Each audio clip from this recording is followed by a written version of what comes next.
If I ever catch you talking to another man again, you won't be able to walk to work. She believed him.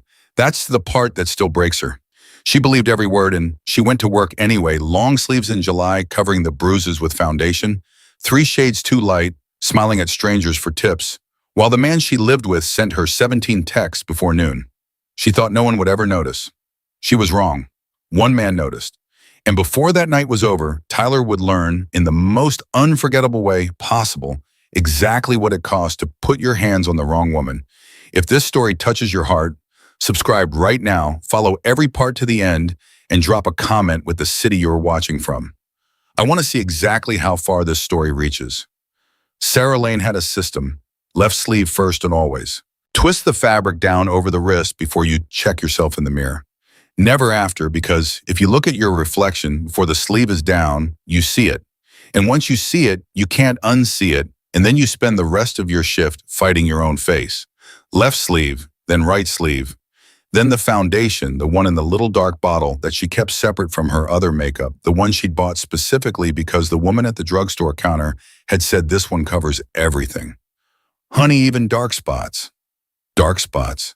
Sarah had almost laughed. Then the name tag, then the apron, then the smile. She'd gotten very good at the smile. Table 7 is asking for the wine list again. Marco said it as he passed her, not stopping, not looking directly at her, the way Marco always delivered information sideways, like he was dropping it on the ground for her to pick up. He'd been the floor manager at Bellinote for 11 years. He saw everything and said almost nothing, and Sarah had spent the better part of 3 years being quietly grateful for that. "I've got it," she said. "You sure?" He stopped this time, turned, looked at her with those careful, tired eyes. "You look a little—" "I've got it, Marco." A pause, the kind of pause that had a whole conversation inside it. Then he nodded and moved on. Sarah picked up the wine list and crossed the floor. The dining room at Bellinote on a Thursday night was exactly the kind of controlled chaos she'd learned to move through, like water tables turning glasses, needing filling the kitchen, running hot and fast, tickets stacking up. She liked the busy nights. On the busy nights, she didn't have to think. She could just move, and moving felt like the closest thing to free she got these days. Her phone buzzed against her hip. She didn't look at it. It buzzed again. She already knew it was Tyler. He'd been texting since noon when she told him she had a study group before her shift. He didn't believe her about the study group. He never believed her about anything anymore, which was interesting because she almost never lied to him. Almost. She delivered the wine list to table 7 with a smile and a 2-sentence explanation of their Barolo selection, and when the man at the table reached up to take the list from her hand, she instinctively shifted her grip so that her left sleeve stayed where it was. Old habit, new habit. She wasn't sure which anymore. Her phone buzzed a 3rd time. She kept moving. Sorry. She was midway through her 2nd orbit of her section when Carla appeared at her elbow. Carla, who was 22 and had the attention span of a hummingbird and the instincts of a hawk when it came to anything interesting happening on the floor. "Big table just sat in the back booth," Carla said, barely moving her mouth the way they'd all learned to talk when management was watching. Sarah glanced toward the back of the restaurant. The ghost table, full reservation. Management flagged it before the shift. They said, "Don't ask questions, don't hover. Just make sure everything is perfect." Carla's eyes were bright. 3 men, and Sarah. She grabbed Sarah's arm, then dropped it immediately when Sarah made a sound she hadn't meant to make. Carla froze. "I'm sorry, did I?" "It's fine," Sarah said quickly. "Old injury. What were you saying?" The look on Carla's face said she didn't entirely believe old injury. But Carla, to her credit, was perceptive enough to know when to let something go. "I was going to say the man in the center. He's not like the regulars." She hesitated, searching for the word. "He's just different. I can't explain it. You'll see when you take the table." "Why am I taking the table?" "Because I have the window section tonight, remember? You drew the short straw, babe. Back booth is yours." Carla was gone before Sarah could argue. She approached the back booth the way she approached everything these days, carefully, with full control of her face, leading with a professional smile that she'd built into something so solid over 3 years, it almost felt real. 2 men on the outside edges of the booth registered her approach with brief, assessing glances. The kind of men who noticed exits, who sat with their backs to walls not out of preference but out of practice. She'd waited on bodyguard types before Chicago had no shortage of powerful men who needed to have other larger men nearby. It didn't faze her. The man in the center was different. He was holding the menu, but he wasn't reading it. His eyes were moving across the dining room with a kind of quiet attention that reminded her strangely of how she felt when she was taking in a room, cataloging it, mapping it, understanding it. He was somewhere in his mid-40s, dark suit, no tie, silver beginning at his temples, a glass of water in front of him that he hadn't touched. When she reached the table, he looked up, and he looked at her not the way most men looked at her, not with the evaluation she'd learned to brace for, not with indifference. He looked at her the way someone looks when they're actually paying attention, like there was information available in her face that most people didn't think to look for. It lasted maybe 3 seconds, then it was gone. "Good evening." She found her automatic cadence without difficulty. "My name is Sarah. I'll be taking care of you tonight. Can I start you with something to drink?" The two flanking men ordered without looking at her. The man in the center said nothing for a moment. "Then water is fine." His voice was quiet, not soft. There was a precision to it, a kind of deliberateness, like every word had been selected and placed. Nothing wasted, nothing accidental. "Of course. I'll give you a moment with the menu." She turned to go. "You dropped something." She stopped. When she turned back, he was extending her notepad toward her. She'd bumped it loose as she turned, hadn't even felt it go. She reached for it, and her sleeve slipped 2 inches. The bruise was right there, purple and unmistakable. She pulled her arm back, took the notepad. "Thank you." She walked away. She was back at the service station before she realized she'd been holding her breath the entire way. He saw it. She knew it with the certainty of someone who'd spent months being hyper-aware of exactly what was and wasn't visible at any given moment. He'd seen it. The question was what he was going to do with what he'd seen, and the answer, she told herself firmly, was nothing, because he was a customer at a restaurant who had a quiet meal to finish, and she was a waitress who had 12 more tables to manage, and that was the full extent of what they were to each other. She believed that for about 4 minutes. Then Marco appeared again, and this time his voice was lower, and his expression was doing something complicated. "The gentleman in the back booth asked for you specifically." Sarah looked up from the ticket she was reviewing. "What, by name?" He said, "Sarah. I don't know how he knew it, your name tag maybe, or he asked someone, but he said your name and gestured to the section." Marco paused. "He's not eating alone anymore.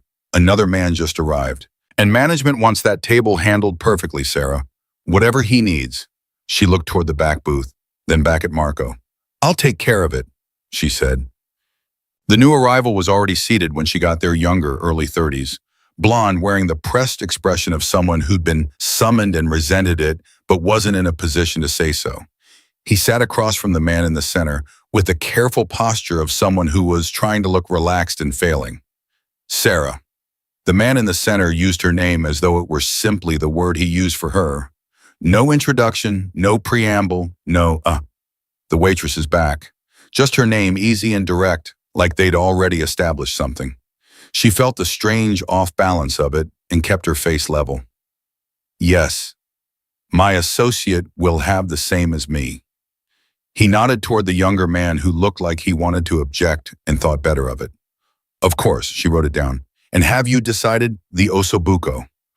A pause, then the smallest shift in his expression, something that might have been curiosity.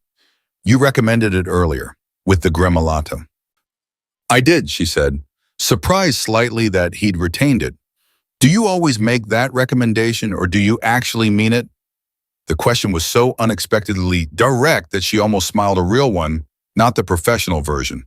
"I actually mean it," she said. "Most places skip the gremolata because it takes longer.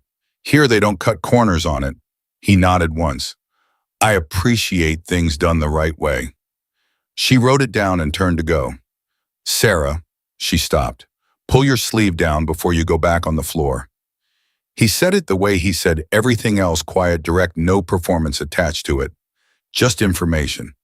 Just the acknowledgement of something he'd seen and wasn't pretending he hadn't.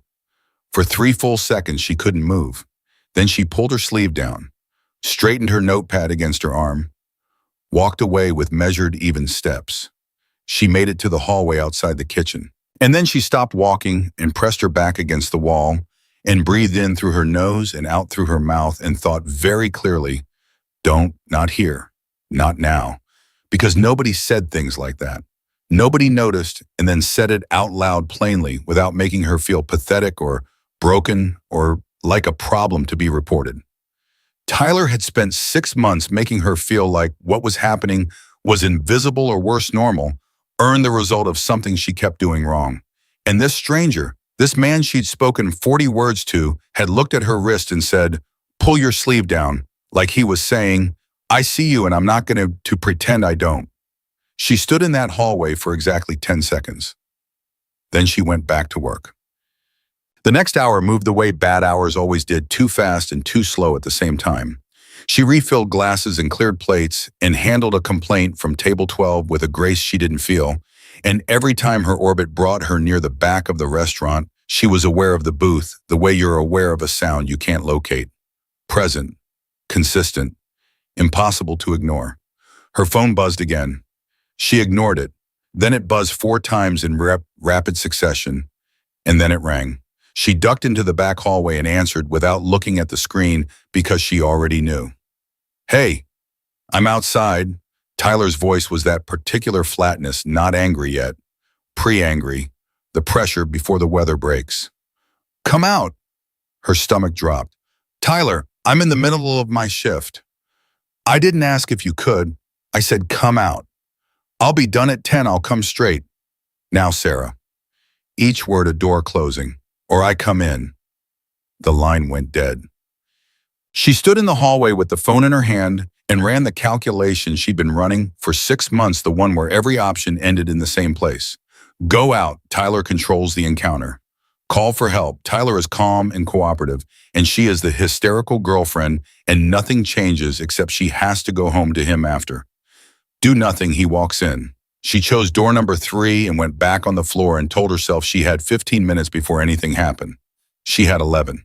She was describing the dessert menu to a table of 6 near the front windows when the door opened and Tyler walked in. He was wearing his good jacket. He'd made an effort. He wasn't drunk, not visibly, not yet. But she knew the careful, over-controlled way he was moving, the precision that meant he'd had exactly enough to be somewhere past reason while working very hard to look like he hadn't. His eyes found her immediately. He didn't move. He just waited the way he always waited when he wanted her to come to him, patient, still giving her the chance to do it voluntarily before he did something else. She excused herself from the table. She crossed the room. She kept her voice low. You can't be here. I just want to talk. Tyler, 5 minutes outside.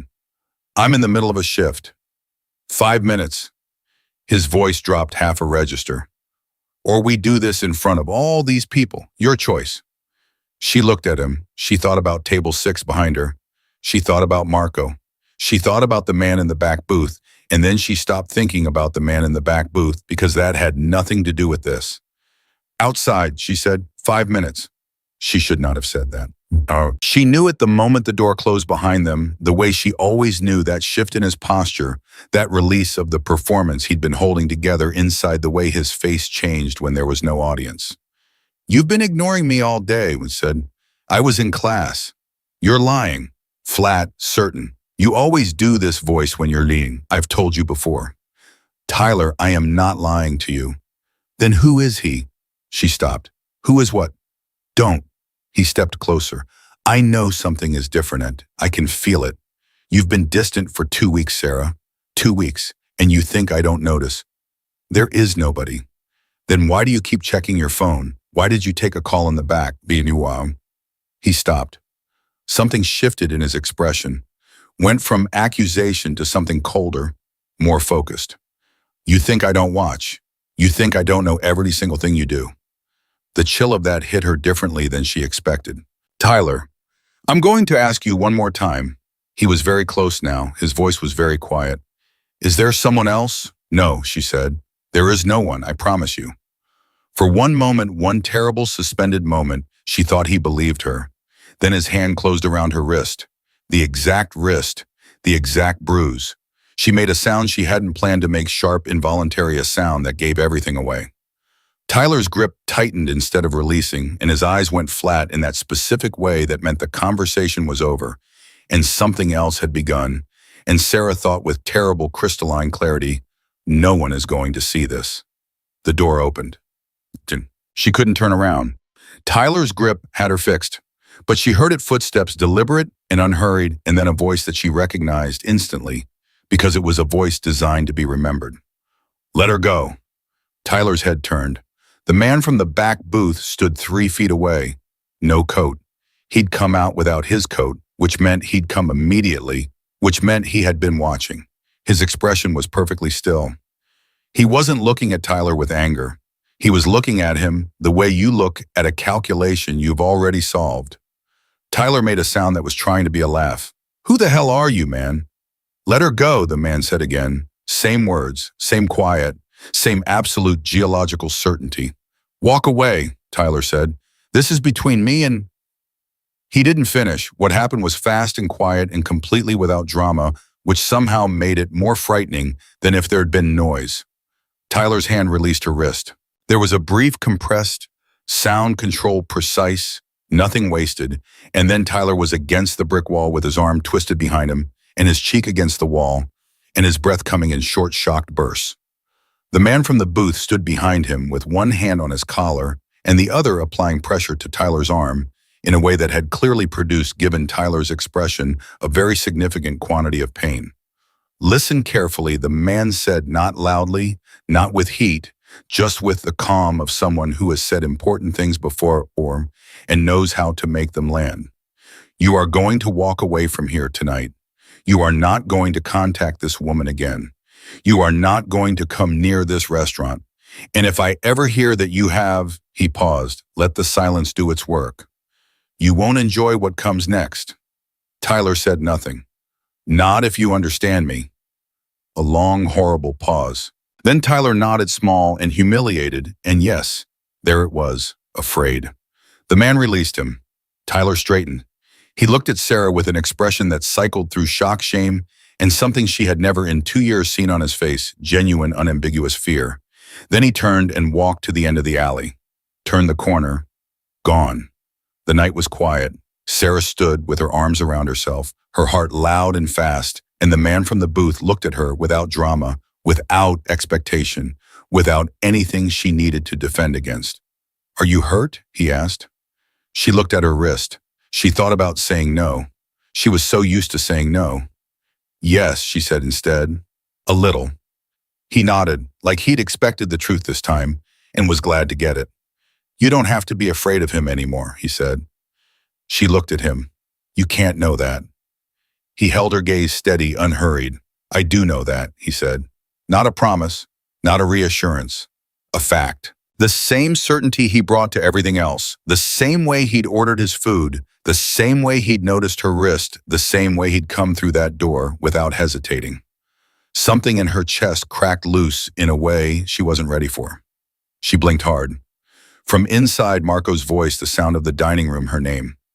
I have to go back in, she said. I know. She reached for the door. Stopped. Who are you? She asked. He reached into the inside pocket of his jacket, produced a card, simple, white, clean, held it out. She took it. Dominic Marino, a phone number. Nothing else. If you need anything, he said, use that number. She looked up. Why? He looked at her for a long moment, and in that moment she had the strange, disorienting sense that he was seeing her the way almost no one ever had. Not her bruises, not her uniform, not her situation. Her. Because someone should have done this for you a long time ago, he said, and no one did. He went back inside. Sarah stood alone in the alley holding the card with both hands in the cold air, the city moving around her like it always did, indifferent, continuous, vast. For the first time in 6 months, the weight in her chest felt like something she might be able to put down. She tucked the card into her apron pocket, right next to her notepad, right next to the pen she used to write down the orders of strangers who would never know her name. She went back to work, and 2 blocks away, already moving through the dark, a phone call was being made, quiet, efficient, final, that Tyler, asleep in his apartment by midnight, would not understand the meaning of. Not yet. She counted her tips that night the way she always did, small bills to large face-up laid flat on the break room table, and when she got to the end of the stack, she counted again because the number didn't make sense. $412. Her average Thursday night was 90, maybe 110, if the kitchen was running fast and the crowd was generous. She'd never cleared 400 on a weeknight, not once in 3 years. She looked at the stack of bills. Then she looked at Carla, who was pulling on her jacket across the room. Did something happen to the back booth's check? Sarah asked. Carla looked up, looked away again just a beat too quickly. Marco handled it. Carla. I wasn't supposed to say anything. She zipped her jacket, didn't meet Sarah's eyes. The man in the booth, he paid the full check and then he left an additional amount specifically for your section. Marco said to just add it to your till and not make a thing of it. Sarah stared at the money. How much additional? Carla finally looked at her. $300, Sarah. The room went very quiet. He can't do that, Sarah said. He did do that. I can't accept that that's not. It's already in your till. Carla picked up her bag. And honestly, from what I saw tonight, I think you earned it. She stopped at the door, turned back. Her voice went softer. Are you okay? You came back from outside and you looked. I'm fine, Sarah said, automatic, practiced. Carla looked at her for a long moment with the expression of someone who didn't believe that, but had decided to respect it. Text me when you get home, she said. The door closed. Sarah sat alone with $412 and a business card that she hadn't stopped thinking about for the last 2 hours. She pulled the card out of her apron pocket and looked at it again. Dominic Marino. No title, no company, no explanation. Just the name and the number, and the memory of his voice saying, I do know that, like it was simply a matter of established fact. She put the card back. She tucked the money into her wallet. She pulled on her coat.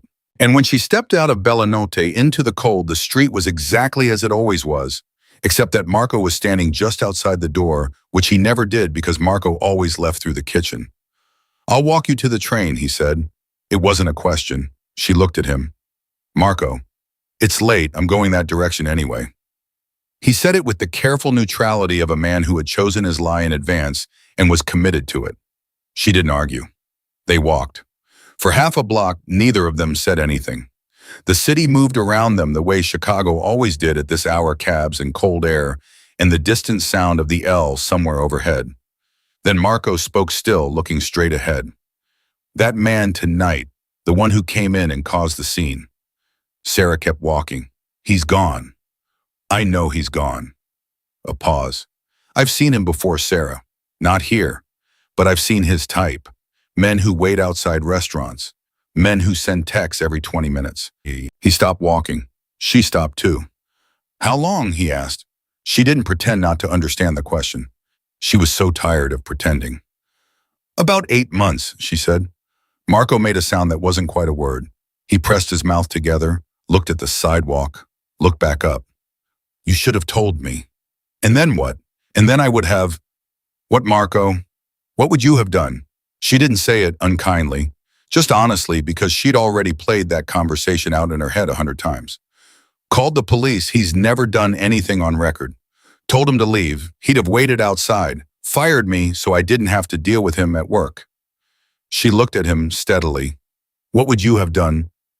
Marco was quiet for a long moment. I don't know, he said finally. Something. That's the thing about this, Sarah said quietly. Something usually isn't enough. They stood there for a moment in the cold, and Marco looked like a man who was turning something over that was heavier than he'd expected. The man in the booth tonight, he said, Dominic Marino. He said the name carefully like he was testing its weight. Do you know who he is? Something about the way he asked it made her go still. No, should I? Marco looked at her, then he looked away. He comes in maybe 3-4 times a year. Always the back booth, always the same 2 men with him. He paused. Management doesn't ask questions when he reserves. You understand what I mean by that? She understood. What kind of business is he in? The kind where nobody asks. Marco glanced at her sideways. I'm not saying he's a bad man. I don't actually know that. What I'm saying is men like that don't intervene in a stranger's situation without a reason. And whatever that reason is, Sarah, it goes places that a 25-year-old nursing student probably shouldn't follow. She thought about the card in her pocket. She thought about, I do know that. He gave me his card, she said. Marco stopped walking again. Don't call it. I haven't.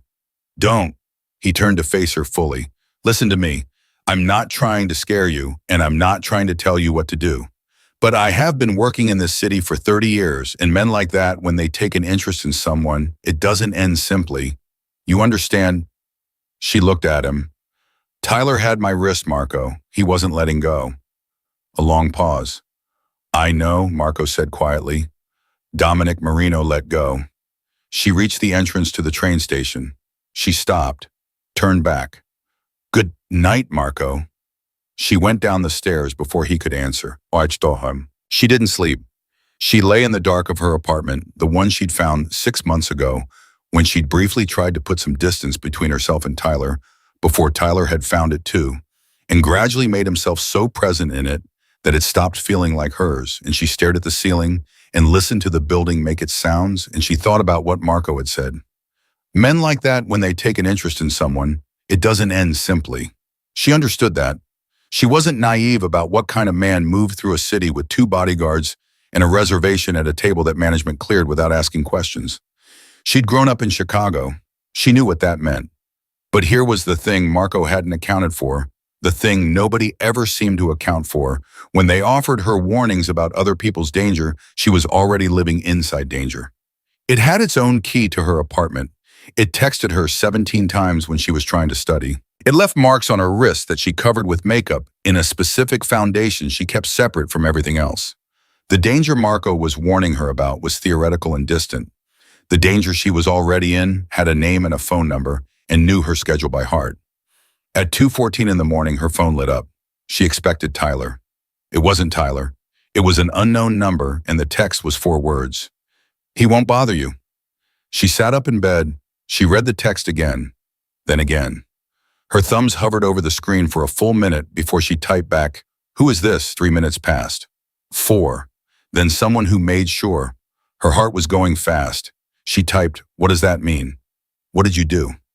The response came immediately this time. Nothing permanent. He just needed to understand that some choices have consequences. She read that sentence 3 times. She thought about Tyler's face in the alley, that look she'd never seen before, the one that had looked like fear. She thought about the phone call she'd half noticed as she walked away the car 2 blocks behind her, that she'd told herself meant nothing. She typed, "Are you having me?" followed a pause. "Then I'm making sure you get home safely." There's a difference. She put the phone down on the nightstand, picked it up again. "Put it down." Picked it up. She typed, "I didn't ask for that." His response, "I know. Go to sleep, Sarah." She should have been angry. She told herself she was angry.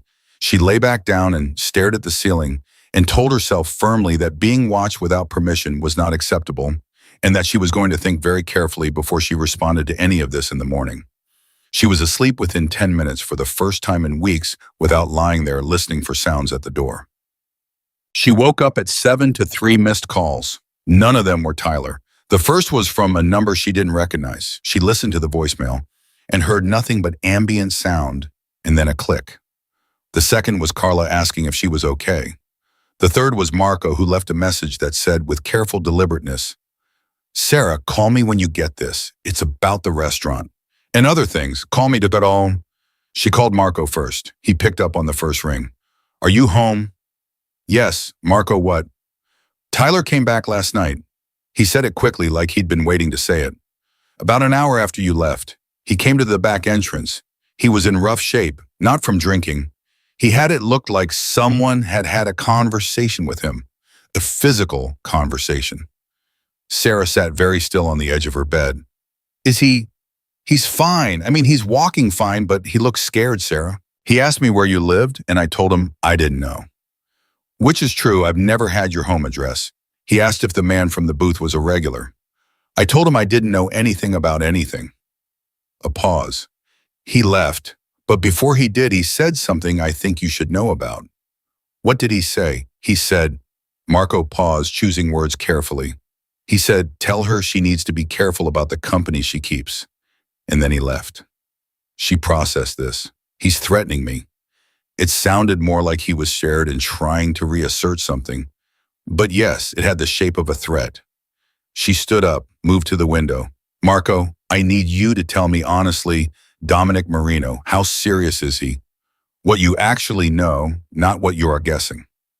A long pause, the longest Marco had taken yet. 3 years ago, Marco said slowly, there was a development company that was trying to push out several businesses on the near north side, small places that had been there for years. One of the businesses had some connection to Marino. I don't know the details, I only heard this after. Within 2 weeks, the development company's lead attorney withdrew from the case. The CEO stepped down. The project was abandoned. He stopped. Nobody filed charges. Nobody made accusations. Things just resolved. She absorbed this. He's not a violent man, Marco said.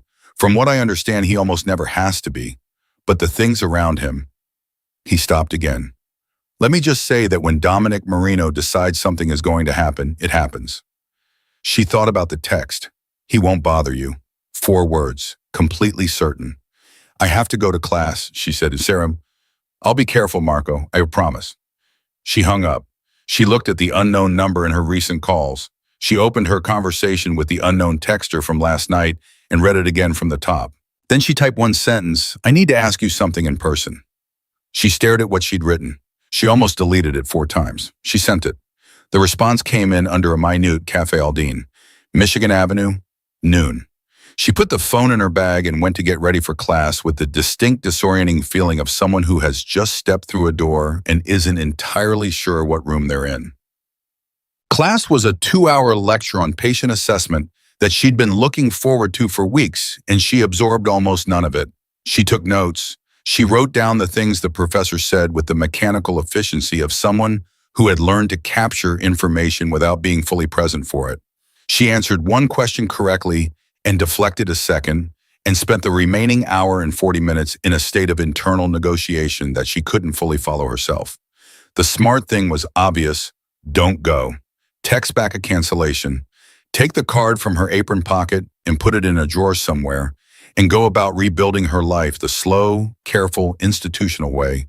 File a report to document the abuse. Find a women's shelter that could help with the housing focus on the nursing program. The right way, the safe way. The problem was that she'd been trying the right way for 8 months, and she was still waking up to Tyler's name on her phone every morning. She left class at 11:30 and walked to Michigan Avenue. He was already there when she arrived at a corner table with a cup of coffee in front of him and his phone face down beside it. No bodyguards, or if they were there, she couldn't see them, which maybe meant they were very good at not being seen. He stood when she walked in, which surprised her. She hadn't expected the manners. She sat down across from him. A server appeared. She ordered coffee because she needed something to do with her hands. You wanted to ask me something, he said. Several things, she said, starting with what happened to Tyler last night. He looked at her steadily. He was encouraged to reconsider some of his choices.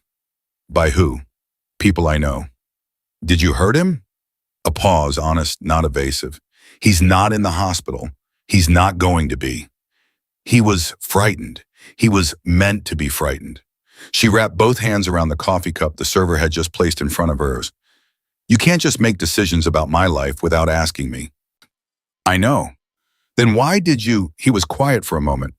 Not the silence of someone avoiding the question, the silence of someone who was choosing to answer it honestly rather than conveniently. Because I've seen what happens when the people around someone in your situation wait to be asked, he said. By the time someone asks, the situation has usually gotten worse. That's not your call to make. No, he agreed, it's not, and I'm sorry for that part. She hadn't expected the apology. She studied him across the table, the stillness of him, the way he sat without any of the nervous energy most people brought to uncomfortable conversations. Who are you, Dominic? Actually. A businessman. That's not an answer. It's the truest one I have, he said. I have interests in this city, properties, some investments, other things. He met her eyes.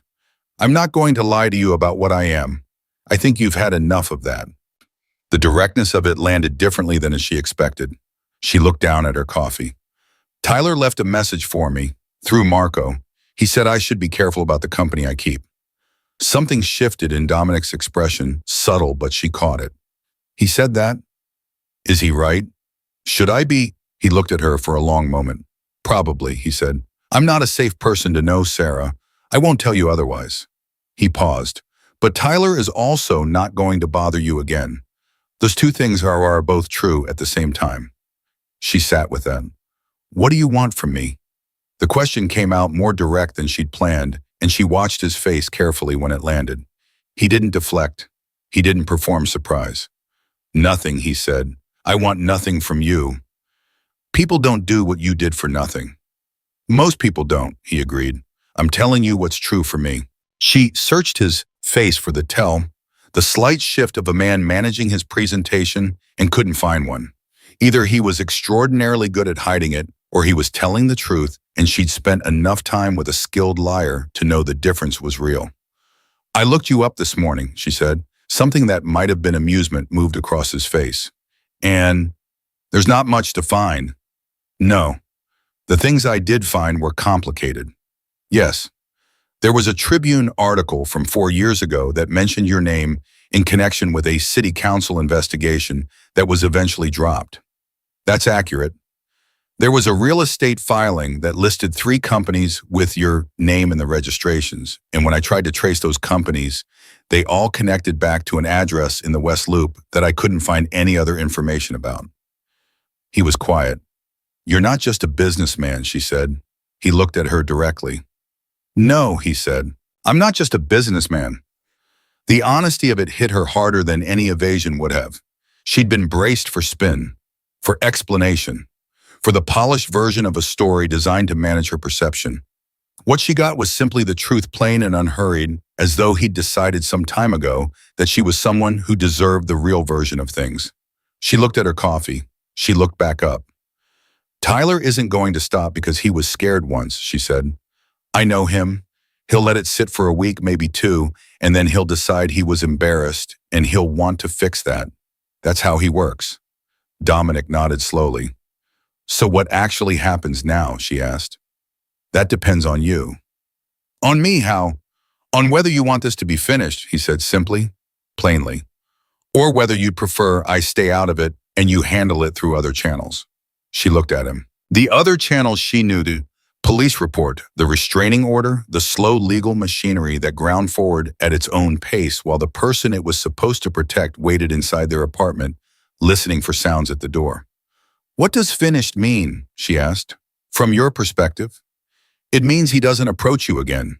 It means your workplace is left alone. It means you go to your nursing classes and your shifts without looking over your shoulder. He paused. It means you are free to live your life. She was quiet for a long moment. The cafe moved around them, cups and conversations, and the ordinary sound of ordinary people having ordinary mornings.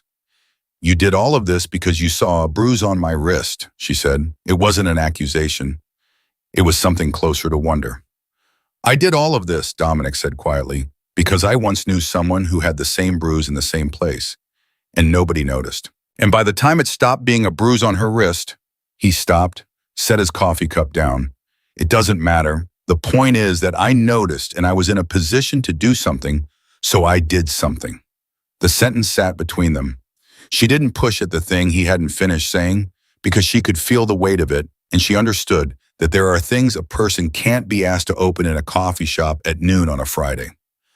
I have an exam next Thursday, she said eventually. He looked at her, slightly surprised by the turn. Nursing program. It's the midterm for my clinical assessment class. She wrapped both hands around the cup again. If I pass it, I'm halfway through the program. If I'm halfway through the program, I have a clear path out of the restaurant inside 18 months.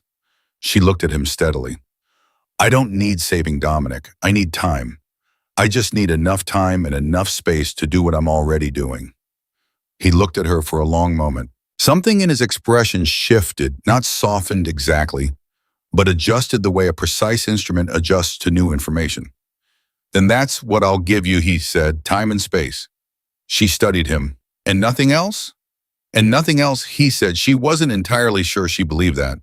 But she looked at his face, the stillness of it, the honesty of it, the complete absence of performance, and she made a decision. Okay, she said. She picked up her bag. She stood. Sarah. She stopped. He was looking up at her with an expression she couldn't fully decode, something that might have been respect, or something adjacent to it. Good luck on the exam. She left the cafe and walked back out into the city. She was 2 blocks away when she realized she was walking with her shoulders down.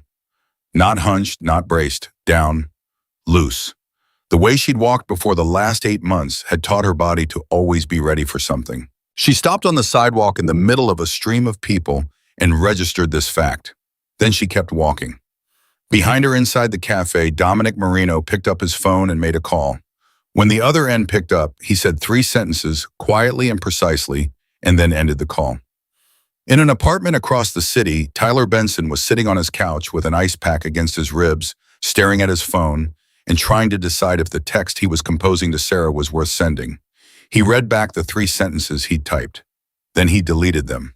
He put the phone face down on the cushion beside him and sat there in the silence of his apartment, and for the first time the silence felt different. Not like a pause, not like the space between now and his next move.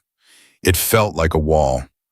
The week that followed was the quietest week Sarah Lane had experienced in 8 months. No texts, no calls. No Tyler waiting outside the restaurant when her shift ended. No Tyler standing in the lobby of her building with that careful, over-controlled stillness that meant the calm was temporary.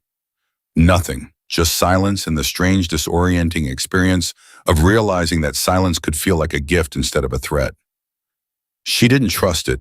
That was the thing nobody told you about getting out from under something heavy, that when the weight lifts, your body doesn't immediately believe it. She still checked her phone every 20 minutes.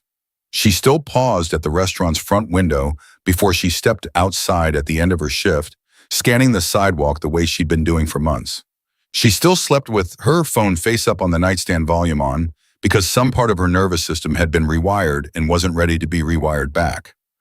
But Thursday came, and she sat down in the exam room with 17 other nursing students and a proctor who looked like he'd rather be anywhere else, and she took her midterm. She finished in 42 minutes, checked her work for 11, handed it in. She walked out of that building and stood on the steps in the cold November air and called her mother. Her mother picked up on the second ring. "Baby." "I think I passed," Sarah said. A pause. Then her mother made a sound that was somewhere between a laugh and something else entirely. "Of course you did. Of course you did, Sarah." She stood on those steps for 5 more minutes, just breathing, before she went to her shift. Marco noticed the difference before she did. She was 3 hours into a Friday night when he appeared at the service station beside her, not with a request or a correction, just standing there for a moment, the way he sometimes did when he was observing something he didn't have words for yet. "You look different," he said. "Different how?" "You're standing differently." He considered this. "You used to walk the floor like you were waiting for something to go wrong. Tonight, you're just working." She thought about that. Is that a problem? It's the opposite of a problem. He picked up a ticket from the queue. "How's the exam?" "I think I passed." He looked at her with those careful, tired eyes, and something in them shifted. Something that might have been relief, or the kind of satisfaction a person feels when a situation they have been quietly worried about begins to resolve. "Good," he said. "That's good, Sarah." He started to move away. "Marco," he stopped. She looked at him steadily. "Has he been back, Tyler?" A pause, the kind that answered before the words did. "No," Marco said, "he hasn't." But another pause, longer. 2 nights ago, a man came in, not a customer. He came to the service entrance, asked for me, specifically said he had a message about the restaurant's security arrangements. He gave me a card. Marco reached into his shirt pocket and produced it. She looked at the card, different from hers, different name, different number, but she recognized the same clean, minimal design, the same absence of excess. "He said the restaurant was under certain protections as of last week," Marco said carefully, "that any disturbances would be handled before they became disturbances, that I should call the number if I had concerns." She handed the card back. "And how do you feel about that?" Marco tucked the card back into his pocket. "I feel like I've worked in this city long enough to know when a situation is being managed by someone who knows how to manage situations," he said. And I feel like you should be very careful, Sarah. Not because I think you're in danger, but because people like Dominic Marino don't extend protection without reason, and reason has a way of becoming expectation. She thought about the cafe, about I want nothing from you, about the way he'd said it, plain and direct like everything else he said, without the practiced smoothness of someone running a line. He told me he doesn't want anything, she said. Marco nodded slowly. I'm sure he did. He picked up the next ticket. I'm sure he meant it too, today. He walked away. She stood at the service station for a moment, his last word hanging in the air like a question she hadn't asked. Today. The exam results posted on Saturday morning. She checked at 6:14, sitting on the edge of her bed with her phone in both hands, still in the sweatshirt she'd slept in. 87%. She sat there for a moment and looked at the number. Then she put the phone face down on the bed. Then she picked it back up and looked at the number again. 87. Not perfect. Better than she'd needed. She typed a text to the last number she'd texted, the one she'd decided firmly and deliberately she was not going to text again unless there was a specific reason. I passed the exam, 87%. She stared at it. She deleted it twice. She sent it. The response came in 6 minutes, I know. Congratulations. She frowned at the screen. How do you know? A pause. You mentioned the exam when we met. I asked someone at the program to confirm when results posted. She read that 3 times. He'd had someone check her exam results. She should have been angry. She started composing the angry response in her head. You can't just access my academic records. That's a privacy violation. You need to stop monitoring me. And then she stopped because she was looking at the word congratulations on her screen, and something in her chest was doing something she hadn't given it permission to do. She typed, that's an invasion of my privacy. His response, you're right, I apologize. Then 10 seconds later, how are you celebrating? She looked at the question. She thought about her plans for Saturday laundry, grocery shopping, reviewing the next unit of coursework, maybe calling her mother again.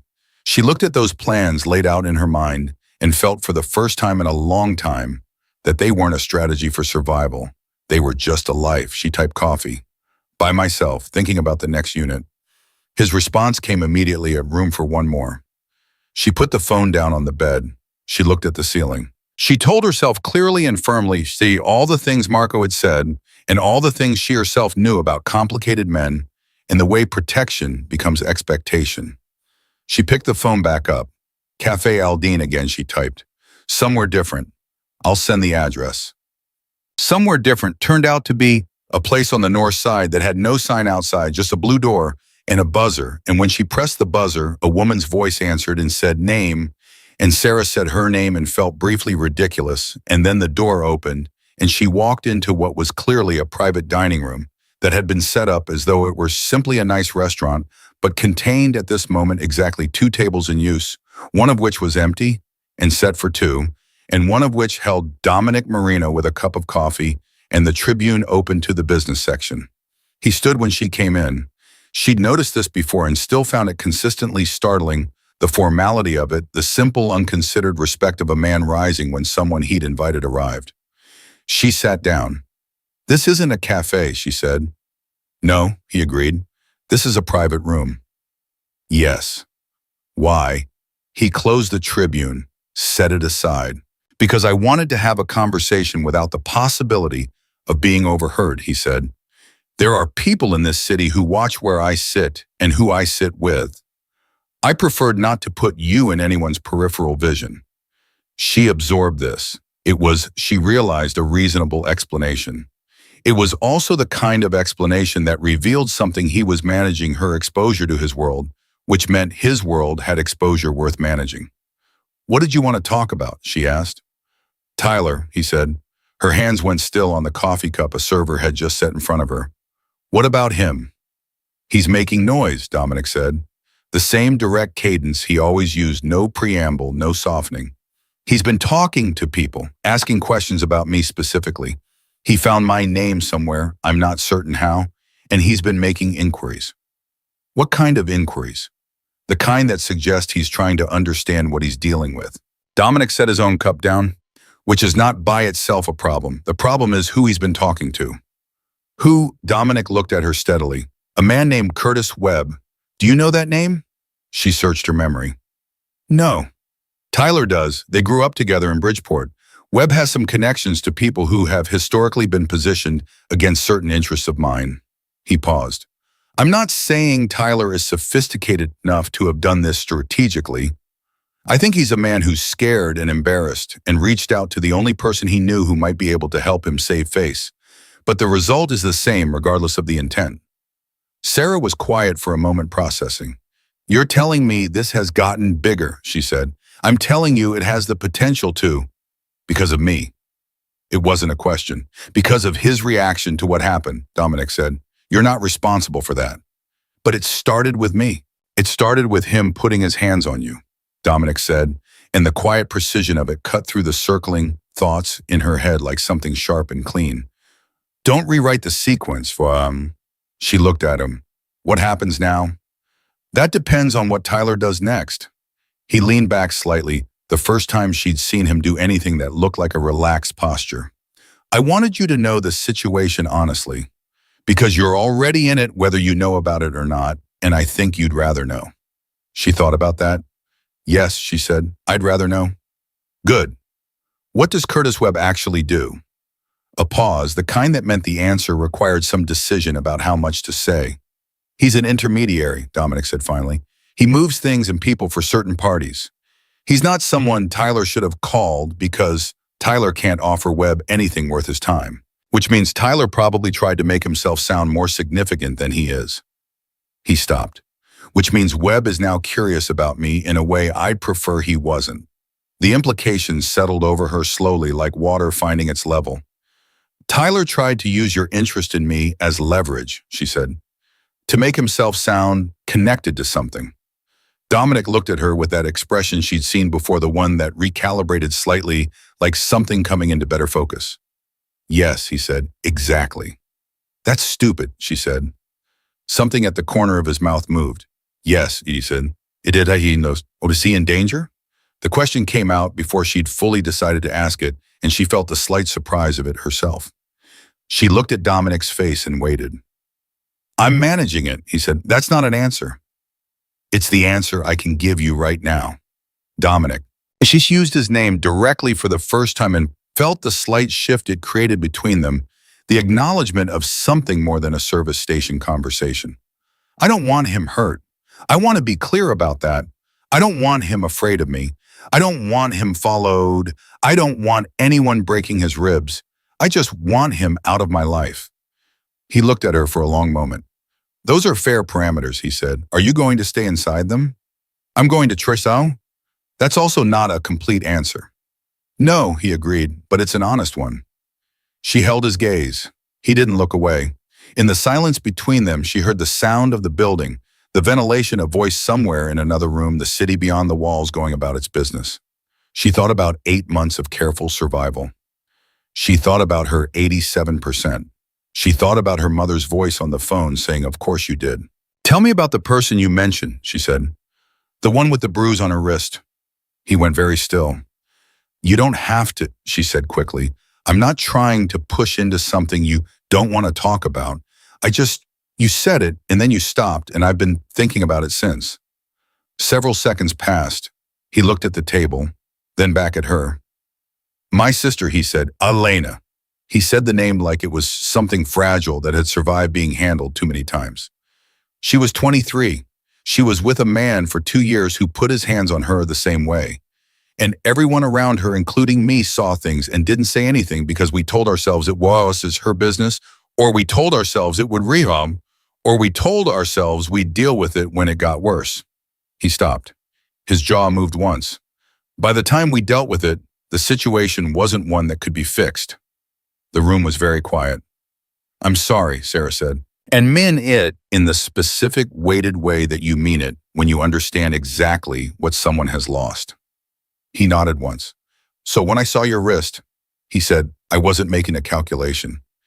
It wasn't strategy. I couldn't sit in that booth and eat my meal and pretend I hadn't seen what I'd seen. He met her eyes. I've done that before. I'm not going to do it again. She sat with that for a long moment. It rearranged something, not her understanding of him exactly, but her understanding of the shape of the situation.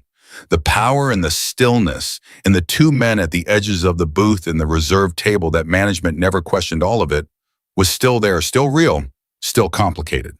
But underneath it, there was a man who had lost someone and was living with what that cost.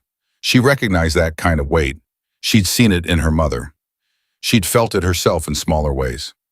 She would have been about your age now, Dominic said.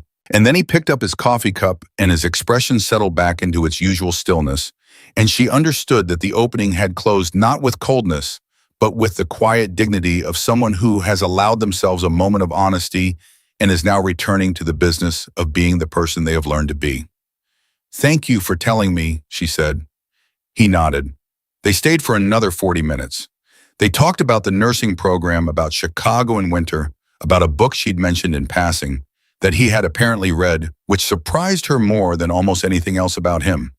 The conversation moved the way conversations move when both people are paying real attention without performance, without agenda. It was, she thought, the most normal 40 minutes she'd spent with another person in a very long time. She was putting on her coat when his phone rang. He looked at the screen. Something in his face changed, not dramatically, just a tightening around the eyes, a fractional shift in the set of his jaw. He looked at her. "I need to take this," he said. "Go ahead."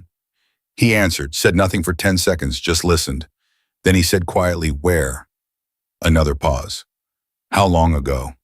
His eyes moved to the window, though there was nothing to see there that mattered. "Don't touch anything until I get there." He ended the call. Sarah looked at him.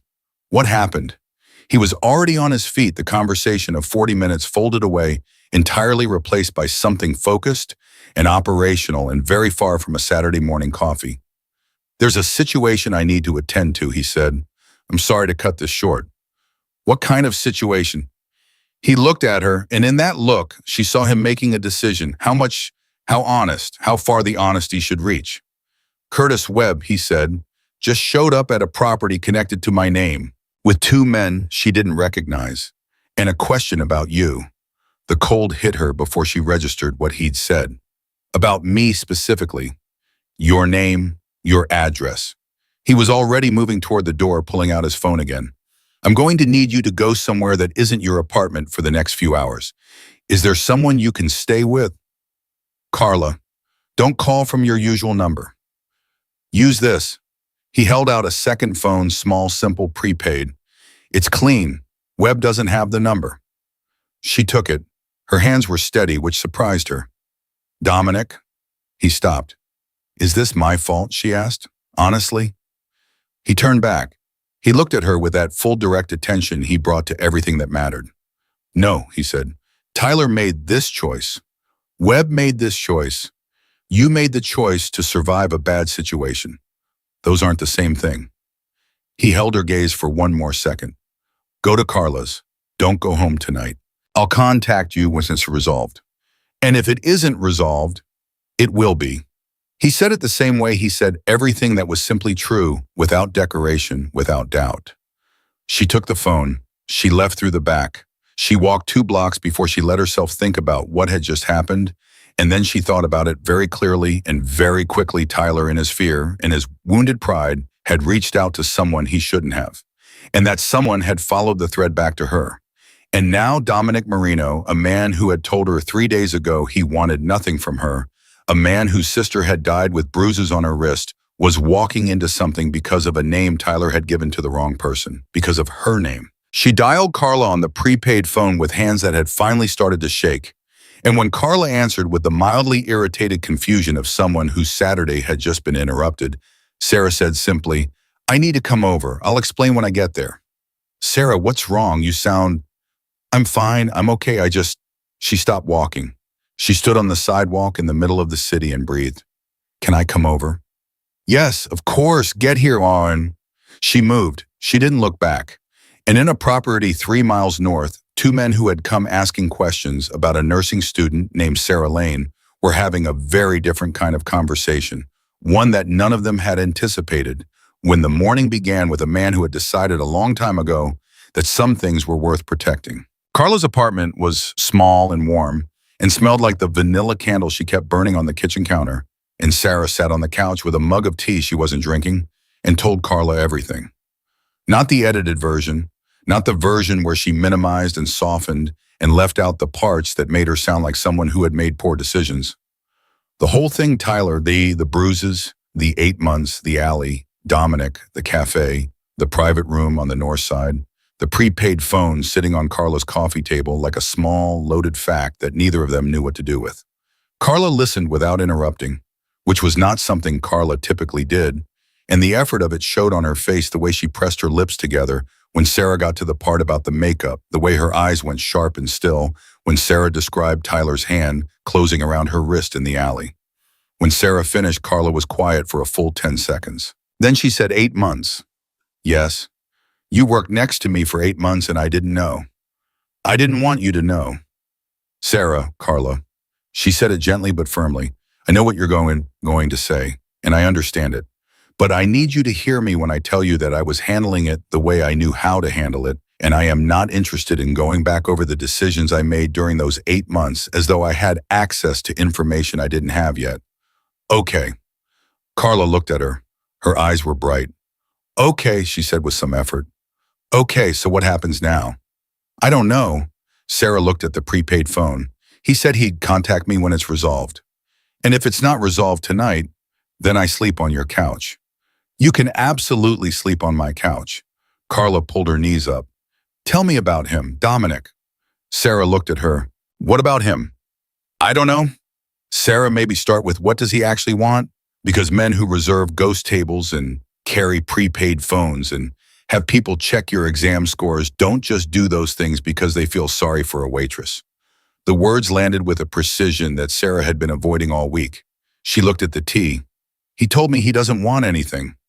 And you believe him? A long pause. I believe he means it right now, she said finally. Whether it stays true, I don't know. Carla was quiet for a moment. On it he... She stopped, tried again. What is he exactly? Because Marco's been walking around the restaurant for 2 weeks looking like a man who knows something he's decided not to say. He's complicated. That's a great word for someone who might be getting your ex-boyfriend's associates involved in something significantly more dangerous than a domestic dispute.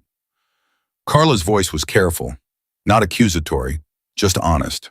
I'm not judging you, Sarah. I'm asking because I want to understand what you're in the middle of. I'm not in the middle of anything, Sarah said. Then she stopped, because that was the automatic answer, the same reflex as I'm fine and old injury, and all the other things she said when she didn't want to look directly at what was actually happening. She put the mug down. I don't know what I'm in the middle of, she said instead. I know that a week ago I was waking up to Tyler's name on my phone every morning, and now I'm not. I know that I passed my exam Thursday and nobody tried to make me feel bad about it. I know that... She stopped. What? Sarah looked at the wall. I know that when I walked out of the cafe this morning before he called, before any of this, I was walking differently, and I noticed it. She paused. I hadn't walked like that in 8 months. Carla looked at her for a long moment. Then she got up and wrapped both arms around Sarah from the side, sudden and certain the way people do when words feel insufficient. Sarah sat inside that embrace and let herself feel it, which was harder than it should have been. The prepaid phone lit up at 6:47. Not a call. A text. It's handled. You can go home. Sarah stared at the screen. She typed back, what does handled mean? 3 minutes. Then Webb and his associates have been redirected. They have no further interest in you or anyone connected to you. She read that 3 times. Redirected. She thought about asking what that meant specifically, and then decided that some information existed in a category of thing she was better off not having precise knowledge of. She typed in Tyler. The response took longer this time, nearly 5 minutes. Then Tyler has been informed of the full situation. He understands now clearly the nature of what he set in motion. He won't be making further contact with Webb or anyone in that circle, and he won't be contacting you. How do you know? Because he's more frightened now than he was last week. And this time he understands exactly why. She sat with that. She thought about Tyler. Tyler she'd known at the beginning before the control started, before she'd learned to read his silences and anticipate his moods. She thought about the Tyler in the alley with his cheek against the brick. She thought about the Tyler sitting on his couch with an ice pack staring at his phone. She didn't feel sorry for him. She didn't feel glad either. She just felt tired in the deep bone-level way that you feel tired when something that has been consuming enormous quantities of your energy for a very long time has finally stopped. She typed, "Thank you." Then after a moment, "Are you okay?" The response came quickly, and it was the last thing she expected. "No one's asked me that in a while." She looked at those words on the screen. She typed, "I'm asking." A pause. "Then I'm fine. Go home, Sarah. Sleep." She showed the exchange to Carla, who read it twice and then looked up with an expression that had moved from concern into something more complicated. "That last part," Carla said. "I know," Sarah said. "He's not just managing a situation." "I know." "Sarah." "I know, Carla." She picked up the phone and put it in her bag. She picked up her coat. "I'm going home. I'll text you from my regular phone when I get there." Carla walked her to the door, stopped her with a hand on her arm gently, nothing like a grip, just a touch. "Be careful," she said, "not because I think he's dangerous to you, but because I think you're starting to feel something, and I don't want you trading one complicated situation for a different kind of complicated situation." Sarah looked at her. "I know what I'm doing." Carla held her gaze. "I know you think that," she said. "I just want to make sure it's actually true." Sarah took the train home. Emma. She went back to work the following Tuesday, and the restaurant was the same as it always was, and she moved through her section with the ease of someone who had been doing this long enough that it lived in her body rather than her head. And somewhere around the second hour of her shift, she realized she hadn't thought about her sleep once. Not once. She hadn't checked it, hadn't tugged at the cuff, hadn't angled her wrist away from anyone. She stood at the service and looked at her own arm for a moment. The bruise was fading still there, still yellow-green at the edges the way old bruises go, but fading. In another week it would be gone. And she was standing in the middle of a busy restaurant on a Tuesday night without thinking about it at all. Marco appeared beside her. He looked at her, looking at her arm, and then he looked away with the particular tact of a man who had learned that some things were better witnessed quietly. "Good section tonight," he said. "Thank you. You've got the back booth again, by the way. Came in about 10 minutes ago." She looked up. "The ghost table." "He asked for you specifically again." Marco paused. "I wasn't sure whether to tell you or just route someone else over there." "I'll take it," she said immediately. Marco looked at her for a moment, then nodded, said nothing. She picked up her notepad and walked to the back. Dominic was alone this time. No bodyguards at the edges of the booth, no blonde associate with a resentful posture. Just him with his water glass and his menu, and that absolute stillness that she'd stopped finding unsettling and had started finding somewhere over the past 2 weeks oddly grounding. "You came back," she said. "I told you I come in a few times a year. Last time was 2 weeks ago. It's been a busy season." Something at the corner of his mouth. "The ossobuco again," he said before she'd asked. "And whatever the kitchen is doing with the branzino if it's fresh." She wrote it down. She didn't move to leave. "Sit down," he said. She looked at him. "I'm working. For 5 minutes, Marco will survive." She looked toward the front of the restaurant. Marco was conspicuously looking at something else entirely. She slid into the seat across from Dominic. "You should have told me about Webb before it escalated," she said. He looked at her steadily. "I didn't know it would escalate as quickly as it did. But when you first knew about him when you came to the cafe that day, you already knew it was more than just Tyler being scared." A pause. "Yes. So why frame it the way you did, like it was still manageable, like it was just Tyler asking around?" He set the menu down. "Because I didn't want you to be frightened unnecessarily. That's not your decision to make. You said that to me before," he said, "in the alley. And I meant it then too." She kept her voice level. "I understand that you are trying to protect me. I understand the reason why. I'm not ungrateful, Dominic. I'm genuinely not. But I cannot be in a situation where I'm only getting the version of information that someone else has decided I can handle. I had that with Tyler for 8 months. I'm not interested in a different version of the same thing." The comparison landed. She watched it land, watched the way his expression shifted. Not with offense, but with something that looked like genuine reckoning. That's fair, he said. And you're right. I know I'm right. You're also, he stopped. What? You're remarkable, he said. Simply, the same plain, unornamented directness he brought to everything. I want to be clear that I'm not saying that as a line. I'm saying it because in the past 2 weeks, I've watched you process things that would unravel most people, and you just keep standing. She looked at him. She felt the warmth of it and also the danger of it, the specific danger of being seen clearly by someone who was also in certain important ways not safe to be seen by. Tell me something true, she said. He looked at her. What?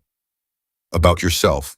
Something you wouldn't tell most people. Because I've told you everything about me, basically, and I know about Elena, and I know about your properties and your table and your cards, but I don't know who you actually are.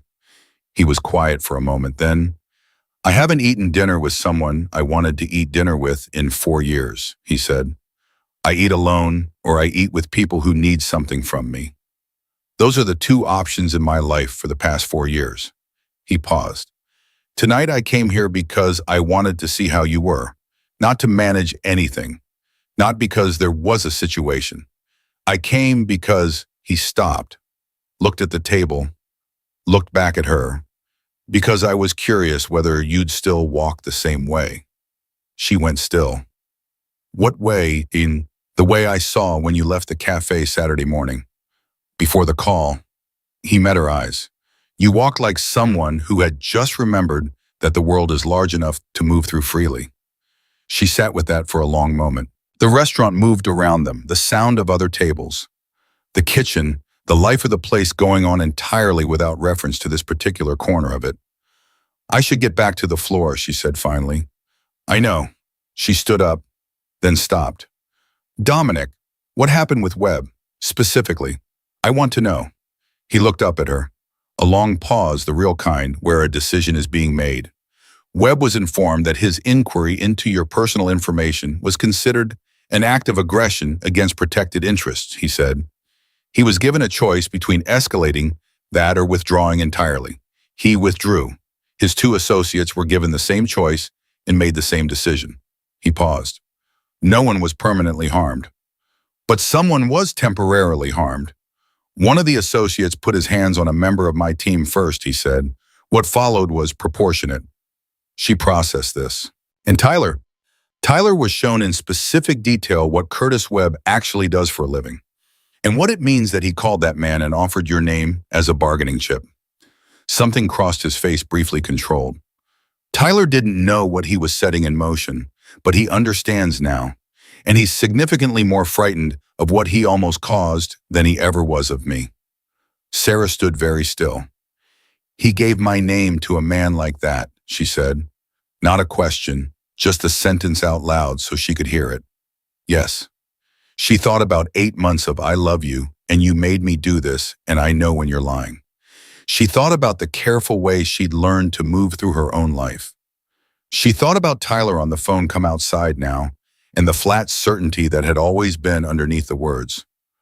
Okay, she said quietly, not to Dominic. To herself, she straightened.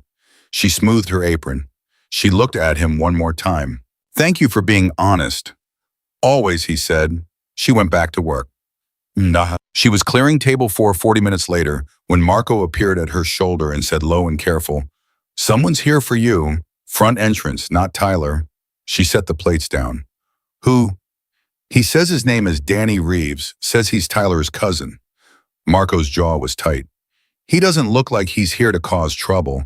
He looks, Marco paused. He looks scared. She went to the front. Danny Reeves was 20-something slight with Tyler's same dark hair, but none of Tyler's careful control. He was shifting his weight from foot to foot, and his eyes moved to her immediately when she came through the door with the look of someone who had been rehearsing what they were going to say and had forgotten it the moment she appeared. Sarah, he said. Danny. She'd met him twice at Tyler's family gatherings. He'd seemed both times like someone who existed on the periphery of Tyler's world with some discomfort. What do you want? I need to talk to you. It's about Tyler. He glanced past her into the restaurant, then back. He's in trouble, Sarah. Real trouble. And I think it's because of whatever's going on with you and that man. She kept her face even. What kind of trouble? He came to my place last night. He was, I've never seen him like that. He was shaking. Danny pressed his lips together. He wouldn't tell me everything. But he said he'd done something stupid, that he'd called someone he shouldn't have called, and that now there were people watching his apartment. He looked at her. Is that true? Are there people watching his apartment? She thought about the text. Tyler has been informed of the full situation. I don't know, she said. He thinks you're the reason. I am the reason, she said. He put his hands on me in public. Someone noticed. The consequences of that are Tyler's responsibility, not mine. Danny flinched. I know what he did, Sarah. I'm not here to defend him. He lowered his voice. I'm here because he's my cousin, and he's scared out of his mind, and I don't know what to do. She looked at him. She saw clearly that he meant it, that this was not a relay of Tyler's manipulation, not a soft approach in a long campaign. This was a young man who was genuinely frightened for someone he loved, despite his better judgment, and she recognized that because she'd spent 8 months in a version of that same feeling. Tell him to stop, she said. Danny blinked. What? Tell him to stop. Whatever he's doing, whatever he's planning, whatever conversations he's still having with people he shouldn't be talking to, tell him to stop. Go home. Don't call Webb again. Don't make inquiries. Don't reach out to me. Don't reach out to anyone connected to me. She held Danny's eyes steadily. The situation is only dangerous as long as Tyler keeps making it dangerous. If he stops, it stops. Danny was quiet for a moment. Is that a guarantee? No, she said honestly, but it's the best available option.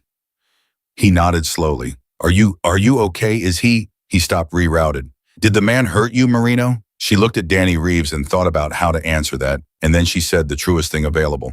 No, he's the first person in a long time who went out of his way not to. Danny absorbed this. He looked at the floor, then back at her. I'll talk to Tyler, he said. Good. He left. She went back inside. She was at the service station when she felt the specific physical sense of being watched, not the anxious threat-coded awareness she'd lived with for months, but something different. She turned. Dominic was looking at her from the back booth. He'd seen the whole thing in the front entrance, Danny Reeves' the conversation. He couldn't have heard it from there, but he'd watched it, and when she met his eyes, there was something in his expression that she hadn't seen there before. It took her a moment to identify it. He looked proud of her. Not possessively, not the way Tyler had performed pride when she did things that served him. Just the clean, uncomplicated pride of someone who has watched another person handle something hard and done it exactly right. She held his gaze for 2 seconds, then she turned back to her section and kept working. She didn't see him leave. He settled his check quietly the way he always did, and when she checked the back booth at the end of the night, there was nothing left to show he'd been there, except the water glass half full and a folded piece of paper under the bread plate. She unfolded it. It wasn't his card this time. It was a handwritten note, 4 lines in handwriting that was careful and precise like everything else about him. You handled that well. Danny will deliver the message. Tyler will listen this time. The situation is closing. She read it twice. She started to put it in her apron pocket. Then she read the 5th line she'd missed tucked below the others, like it had been added as an afterthought, or like he'd decided at the last moment to say the thing he'd initially decided not to say. I'll be in Boston until the end of the month. When I'm back, if you'd like to have dinner. Not the restaurant, somewhere you choose. No agenda, just dinner. She stood in the back booth of Bella Notte, holding a handwritten note from a man who had walked into her life through a booth reservation and changed everything in it, and she felt 3 things in rapid succession. The sensible thing, which was caution. The true thing, which was that she wanted to say yes. And the complicated thing, which was that both of those were real at the same time. She folded the note. She put it in her pocket. She finished her shift. At 11:15, walking to the train with her coat buttoned and her hands in her pockets, and the city cold and enormous around her, she texted the prepaid number. Stay safe in Boston. She put her phone away without waiting for the response. Halfway down the steps to the platform, she felt it buzz. She stopped, pulled it out. I will. 87%, Sarah. Don't forget that number. She stood on the stairs while people moved around her, and she thought about what that meant, that he wanted her to remember not what he'd done for her, but what she'd done for herself. She put the phone back in her pocket and went down to catch her train. And in Tyler Benson's apartment, at approximately the same moment, Danny Reeves was sitting across from his cousin and delivering a message with a clarity and seriousness that Tyler had never seen from him before. Tyler listened without interrupting, which was also something he had never done before. When Danny finished, Tyler sat for a long time in silence. Then he said, "It's really over." "It's really over," Danny said, "if you let it be." Tyler looked at his phone. He thought about 17 texts before noon. He thought about the alley. He thought about Curtis Webb's face when Dominic Marino's name had come up, the way something had shifted in Webb's expression that had nothing to do with Tyler's leverage, and everything to do with something Tyler didn't have the full picture of, and now understood finally that he never would. He put his phone face down on the table. "Okay," he said. It was the smallest word. It carried everything. The bruise disappeared on a Wednesday. She noticed it in the break room mirror before her shift. She was pulling her sleeve up to wash her hands. The automatic gesture, and she looked at her wrist, and there was nothing there. Just skin. Just her own arm, the way it had always looked before Tyler had made her learn to think of it differently. She stood at that sink for a longer moment than she needed to. Then she rolled both sleeves up evenly, the way a person does when they have nothing to cover, and she went out to work her section. Carla saw it first. She glanced at Sarah's arms as they passed each other at the service station, and her eyes went briefly bright, and she said nothing, which was the right thing to say, and Sarah loved her for it. Marco saw it second. He didn't say anything either, but he poured her a cup of coffee from the good machine, the one in his office that he kept for himself, and left it at her station without explanation, and she understood. The restaurant filled up the way it always did on Wednesday nights, steadily without drama, and Sarah moved through her section with the ease that had been coming back to her incrementally over the past 3 weeks, like circulation returning to a limb that had been compressed for too long, still occasionally unfamiliar, but real, increasingly real. Her phone buzzed at 7:43. She was mid-order at table 6. She finished the order, smiled at the couple, walked back to the service station, and looked at the screen. Back from Boston. "The Branzino any good tonight?" She looked at the text for exactly 3 seconds. Then she typed back, "Sold out. You should have called ahead." His response, "I'll have to come in person then. Reservation ghost table is always available for me. Marco knows." She put the phone away. She turned to find Marco already at her shoulder, and the expression on his face was the expression of a man who had been managing something he didn't entirely approve of and had made his peace with it. "Back booth is being set up," he said. "I figured," she said. Sarah. He paused, chose his words carefully the way he always did when he'd been holding them for a while. "I want you to know that I'm not getting to pretend I don't have concerns, because I do. And I want you to know that I think you are one of the most capable people I've employed in 30 years in this business." He looked at her steadily. "And I also want you to know that whatever you decide about the program, about the restaurant, about any of it, you have someone in your corner here. That's all." She looked at him. She thought about 8 months of Marco standing slightly too close to the situation, saying almost enough, carrying the weight of the things he hadn't said. She thought about the night he'd walked her to the train. "Thank you, Marco," she said. "That means more than you know." He cleared his throat, picked up a ticket from the queue, moved away. She let herself feel it for a moment, to the fullness of it, the specific warmth of being known by someone who'd been paying quiet attention, and then she picked up her notepad and walked to the back. He looked different, not in any obvious way. Same suit, same stillness, same glass of water, untouched in front of him. But there was something slightly less contained about him tonight, something in the way he looked up when she arrived that was a half-second less composed than she was used to, like he'd been waiting and was glad the waiting was finished. "You're back," she said. "I said I would be." "How was Boston's cold," he said, complicated, resolved. He looked at her, that full direct attention cataloging. "You look different." "Good different or bad different?" "Good," he said, certain, definitively good. She sat down across from him. She hadn't planned to, she was working. She sat down anyway, and he didn't say anything about it, just adjusted slightly, the way someone does when something they hope for has happened. "I've been thinking," she said. "About what?" About the note, the dinner offer. She put both hands flat on the table. I want to be clear about something before I answer it. All right. I'm not interested in being managed, she said. I'm not interested in being protected from information. I'm not interested in a situation where decisions that affect my life get made without me. She held his eyes. I've spent 8 months in a relationship where someone else decided what I could handle. I'm not doing that again, regardless of the intentions behind it. He held her gaze without flinching. Understood. I'm also not interested in pretending that what you are is simpler than it is. I know what you are, Dominic. I've known since Marco told me about the development company and the attorney who withdrew. I'm not naive about it, and I don't need it softened. She paused. What I need is honesty. Consistent honesty even when it's uncomfortable. Can you do that? He was quiet for a moment, the real kind of quiet, not evasion, just thought. I can do that, he said. I won't always be able to tell you everything. There are things in my life that carry risk for anyone who knows them, and I'm not going to put you in that position. But what I can control, what falls within my power to share, honestly, yes, I can do that. That's a fair distinction, she said. It's the true one. She looked at him. She thought about Elena, whose name he said like something fragile. She thought about, I do know that in the alley. She thought about 87%, don't forget that number. Dinner, she said. I'll pick the place. Something changed in his face, not dramatic, just a settling, like a held breath released. When? Saturday. I'll text you the address by Friday. He nodded once.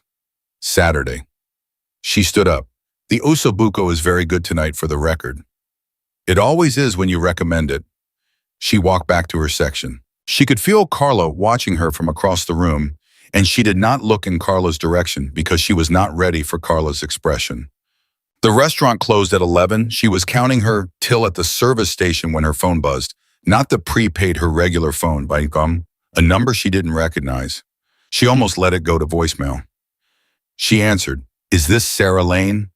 The voice was female professional, the careful neutrality of someone trained to deliver information without interpretation. "Yes," Sarah said slowly. "My name is Angela Ford. I'm a patient advocate coordinator at Northwestern Memorial. I'm calling because you're listed as an emergency contact for a Tyler Benson." A pause. "Mr. Benson was brought in about an hour ago. He's stable, but—" Sarah's hand tightened on the phone. "What happened?" "He was involved in an altercation. I can't give details over the phone, but he's asking to speak with you." He was persistent about it. She stood very still at the service station while the last of the kitchen staff moved around her and Carla turned off the lights over the bar. She thought about Danny Reeves saying it's really over if you let it be. She thought about Tyler saying okay. "Is he in danger?" she asked. "He's stable. He'll be discharged tomorrow most likely." "Tell him," she stopped. She thought about what she wanted to say, what was true. "Tell him I'm glad he's okay, and tell him I hope he takes care of himself." She paused. "And tell him I'm not coming." A beat. "Of course, I'll pass that along." She hung up. She stood there for a moment. Carla appeared at her shoulder. "You okay?" "Tyler's in the hospital," she said. Carla went still. "What?" "He's fine. He'll be fine." She put the phone in her bag. "I didn't do it. And I don't think Dominic did either." This felt like something Tyler walked into on his own. She said it and realized she believed it, and also realized she was going to need to verify it, because believing something without checking it was not the same as knowing it. She texted the prepaid Tyler's in the hospital. Northwestern, altercation. "Do you know anything about this?" She watched the screen. 3 minutes. 5. 7. Then I heard. It wasn't me or mine. Webb's people were upset about the way things resolved. Tyler was in the wrong place at the wrong time and made the mistake of not being careful enough. Another text immediately after, "He's going to be all right. I made sure of that much." She read that twice, then, "You made sure he was all right," his response. "You told me you didn't want him hurt. I remembered." She sat down on the break room bench and looked at those words on the screen and felt something move through her that she didn't have an exact name for. Something that was not quite gratitude and not quite wonder, but lived somewhere between the two. She typed, "Thank you." Then she put the phone away and went home. She passed her clinical assessment final 3 weeks later with a 91. Then she didn't text him this time. She called. He picked up on the second ring. Sarah, 91, she said, a pause. And then, and this was the thing she hadn't expected, the thing she held on to afterward, he laughed. A real one. Brief, unguarded, the kind that happens when a person's control slips just far enough to let something genuine through. 91, he repeated. I told you I was going to pass. You told me you needed time and space. You didn't tell me you were going to do it by 4 points better than last time. I had a quiet month, she said. Turns out I think more clearly when I'm not waking up to 17 texts before noon. Another beat, this one softer. Good, he said. Quiet. That's good, Sarah. She stood in her apartment in the late afternoon light and thought about how much had changed since a Thursday night in October when she'd pulled her sleeve down in a restaurant alley and told herself no one would notice. Saturday is still on, she said. I haven't forgotten Saturday. Good, she paused. It's a diner on Belmont, the kind with vinyl booths and pee under a glass case. Nothing reserved, nothing managed, just a diner. A pause, and she could almost hear him recalibrating. All right, he said. I want to see who you are when there's no ghost table and no card and no situation to navigate, she said. Just a person eating pie in a vinyl booth. He was quiet for a moment. Then, I haven't been that in a while. I know, she said. Me neither. She paused. Maybe we can practice. Yeah. Saturday came with cold air and pale November sun, and the city going about its business the way it always did, enormous and indifferent and full of 10,000 private stories happening simultaneously on every block. She got to the diner 15 minutes early. She chose the booth herself corner, near the window, the kind of table you pick when you want to be able to see the room. She ordered coffee and looked at the menu she already knew by heart because she'd been coming here since she was 19, and she thought about the fact that she was sitting in a vinyl booth about to have coffee with a man who 2 months ago had been a stranger, whose name was on a business card she'd carried in her apron pocket, like a question she wasn't ready to answer. He was on time. She saw him come through the door, no security she could spot, no buffer of managed distance. Just him in a coat she hadn't seen before, looking slightly less certain than he usually did, which was the most human she'd ever seen him. He found her immediately. He came to the booth and sat down across from her and looked at the laminated menu, and then looked at her and said, "This is a good diner." "I know," she said. "I've been coming here for 6 years." The server came. He ordered Columbine coffee and a slice of the apple pie under the glass case without looking at the menu again, because apparently he'd made his decision in the first 30 seconds. She ordered the same. They sat across from each other in a vinyl booth in a diner on Belmont Avenue, and for a few minutes neither of them said anything, and it was not an uncomfortable silence. It was the silence of two people who had gotten past the point where silence needed to be filled. "Tell me something I don't know," she said. He looked at her. "About what? Anything. Something real. Not the situation, not the business, not anything managed." She wrapped her hands around her coffee cup. "Just something true." He thought about it, really thought she could see it. "I can't cook," he said, "at all. I've lived alone for 8 years, and I've never once made a meal that was edible." He paused. "My housekeeper leaves things I can heat up, and I eat at restaurants, and when I'm traveling, I order room service like it's a moral position." She looked at him. She felt the smile before she could stop it. "A man with properties across Chicago cannot boil an egg." "Cannot," he confirmed. "Definitively." "That's embarrassing." "Yes," he agreed without any embarrassment whatsoever. "Your turn." "My turn what?" "Something true, something real." She considered. "I've wanted to quit the restaurant 4 times this year," she said. "And every time I didn't, it was because I didn't have anywhere else to go yet. And every time I kept working there, I learned something about myself I wouldn't have learned if I'd quit." She looked at her coffee. "I think I've been exactly where I needed to be even during the parts that were hard, which is not how I felt during the parts that were hard." He looked at her steadily.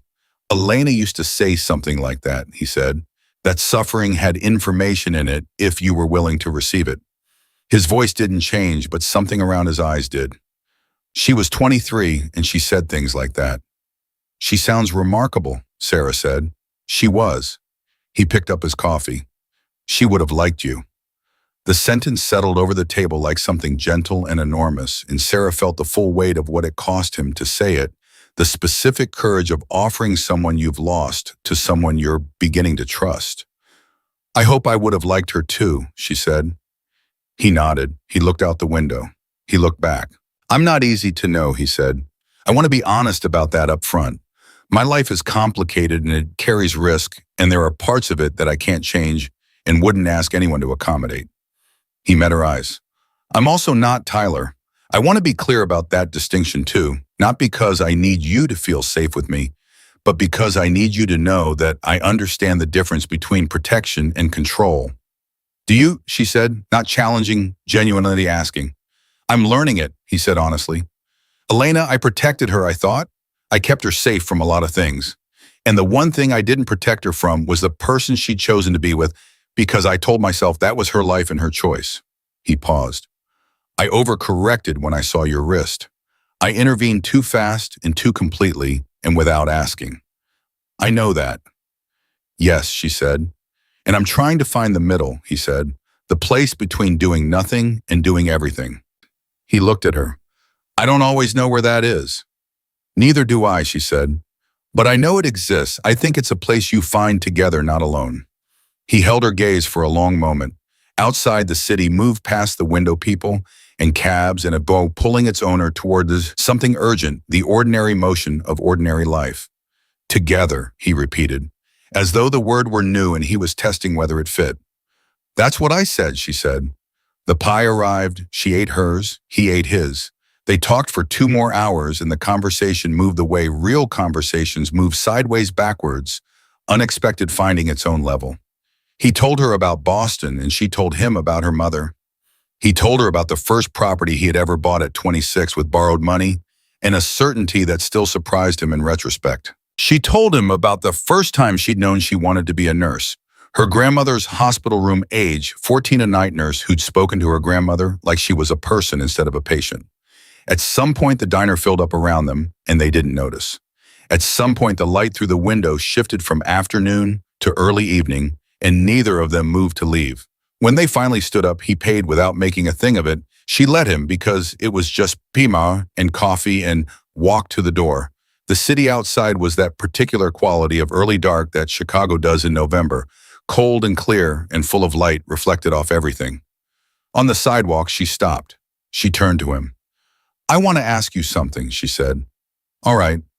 The night in the alley, after Tyler left, you said she stopped, made herself say the whole thing. You said someone should have done it for me a long time ago, and no one did. She looked at him. Did you mean that, or was it something you said because the moment called for it? He looked at her for a long time, long enough that she felt the weight of his attention fully without any of the protective distance she'd been carrying for weeks. I meant it, he said. I will always mean it. She nodded. She looked at the street. She looked back at him. Okay, she said. She took a step toward him, and he stayed still, not reaching, not retreating, just present in the way that he always was, absolute and unhurried. She stood close enough that she could feel the warmth coming off his coat in the cold air, and she looked up at him and said very quietly, "Thank you for seeing me. In the beginning, when I was doing everything I could to make sure nobody would." He looked at her with an expression that had nothing managed about it, raw in the way that rare true things are raw when they finally surface after being held down for too long. Thank you, he said, for being worth seeing. Tia. She graduated from her nursing program on a Thursday in May. Her mother flew in from Indianapolis and cried from the second row. Carla was there waving a sign she'd made herself that said, Nurse Sarah Lane, in letters large enough to be visible from the stage, which would have been mortifying if it hadn't been so completely perfectly Carla. Marco was there. He sat in the 4th row in his good suit, and he watched her cross the stage and accept her certificate, and he did not cry, but his jaw worked in the way that meant he was preventing himself from doing so. And in the back corner of the auditorium, where he had arranged to be there without drawing attention to it, stood Dominic Marino. He'd told her he might not make it, Boston again a complication, a call he couldn't move. She'd told him it was fine, she understood she'd see him that evening. He made it. She saw him from the stage. Just a glimpse, the back corner. The stillness that was his alone, the particular quality of attention he brought to things that mattered to him. She held his gaze for exactly 2 seconds while the auditorium applauded around her. Then she kept walking. She had a stage to cross and a certificate to collect and a life she had built with her own hands to step into. She crossed the stage. She collected the certificate. She walked back to her seat with her mother weeping in the second row, and Carla's sign waving somewhere beyond, and Marco's jaw working in the fourth, and she sat down and looked at the paper in her hands, the thing she had been moving toward, through 8 months of bruises and makeup and 17 texts before noon, and one Thursday night in October when a stranger had looked at her wrist and said the truest thing anyone had said to her in years. Pull your sleeve down before you go back on the floor. She looked at her wrist, now bare unmarked, entirely hers. She had made it to the other side. Not because someone had carried her there, not because someone had cleared the road, but because she had walked every step of it herself, one shift, and one exam, and one decision at a time, through everything that had been put in her way, and everything she had put in her own way, and everything the world had offered and withheld in equal measure. After the ceremony, when the crowd was breaking up and her mother was talking to Carla, with the mutual warmth of two people who both loved the same person, Dominic found her at the edge of the room. He didn't say anything at first. He just handed her something small, flat-wrapped simply. She opened it. It was a photograph. Black and white, framed, the kind that had been taken with real attention. She looked at it and recognized the restaurant Bella Notte, the front of the dining room a Thursday night. She was in the frame, moving between tables, shot from a distance. Her sleeve was down. Her spine was straight. Her face was calm with the professional calm she'd built over 3 years. She looked beautiful. She looked capable. She looked entirely, completely herself. When she asked, 2 months before I first sat in that booth, he said, I had dinner at Bella Notte with an associate. You were working. I didn't know you then. I just noticed someone moving through a room with a particular kind of quiet dignity. I asked the photographer I was meeting with to capture it. He paused. I found it in Boston in a folder of that project's files. I thought you should have it. She looked at the photograph for a long time. At the woman in it who didn't know yet what the next 2 months would bring, who was already in every way that mattered everything she needed to be. You saw me, she said, before you even knew what you were seeing. Yes, he said. She looked up at him. She thought about everything that had happened between that photograph and this moment. The bruises in the alley and the card and the cafe and Boston and the diner and the pie. She thought about Elena. She thought about 87% and then 91%. And then today, she took his hand, right there in the middle of the auditorium, with her mother 20 feet away, and Carla watching with an expression that would require a significant conversation later. I'm going to be a nurse, she said. I know, he said, and I'm going to be difficult and complicated, and I'm going to need complete honesty, and I am not going to be managed. I know that too. And you're still here. He squeezed her hand, once firm, certain present. I'm still here, he said. And Sarah Lane, who had learned to hide bruises under 3 layers of makeup, who had spent 8 months perfecting the professional smile, who had carried a business card in her apron pocket for 3 weeks before she had the courage to act on it, looked at this man and looked at the photograph and looked at the life she had refused to stop building, even when everything had worked against it, and she understood fully and finally that the story had never been about being saved. It had always been about learning slowly and at great cost that she had been worth saving all along. She had known it first. She had kept going when no one was watching. She had passed the exam and pulled her sleeve down and walked out of that alley and put one foot in front of the other in the dark alone until the dark became something she could move through instead of something that held her still. Everything else, the man beside her, the hand in hers, the new beginning, taking shape in the ordinary light of an ordinary Thursday in May, that was not the ending. That was the reward for refusing to give up on herself before the story was finished. And the story now was entirely hers to write.